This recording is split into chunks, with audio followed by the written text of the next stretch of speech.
정부 이기는 시장 없다는 이재명 대통령의 부동산 정책이 집값 폭등을 초래했던 문재인 정권 때와 닮았다는 분석이 일부에서 나오고 있습니다.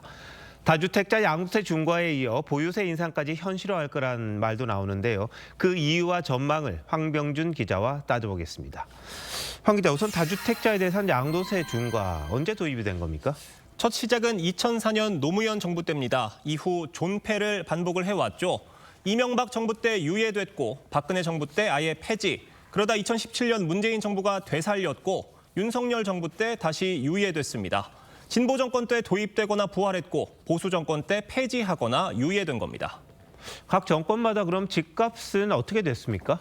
서울 아파트값 상승률을 보면 노무현 정부에서 40% 가까이 올랐고 문재인 정부 땐 62% 넘게 폭등했습니다. 반면 이명박 정부와 윤석열 정부 땐 마이너스를 기록했고 박근혜 정부 땐 10%대에 머물렀습니다.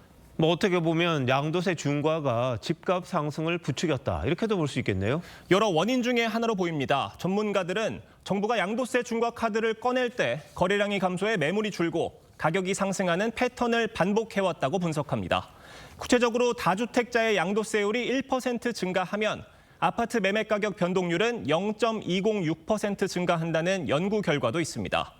실제 집값이 폭등한 문재인 정부 당시 양도세 중과가 처음 시행된 시점을 기준으로 거래량은 48% 넘게 급감했습니다.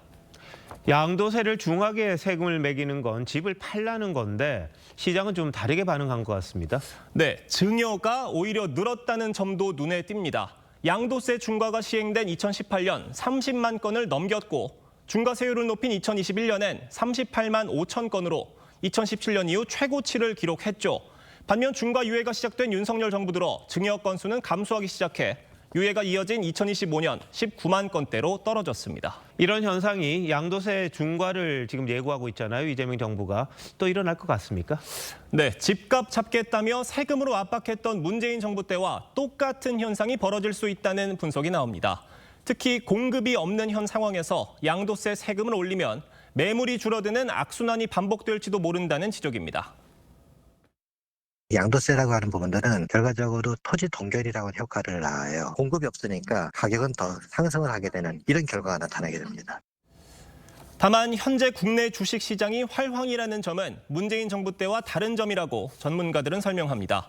부동산 시장에 쏠린 자금을 주식시장으로 옮기는 머니 무브가 이루어지면 정부가 집값 잡기에 성공할 수 있다는 건데요.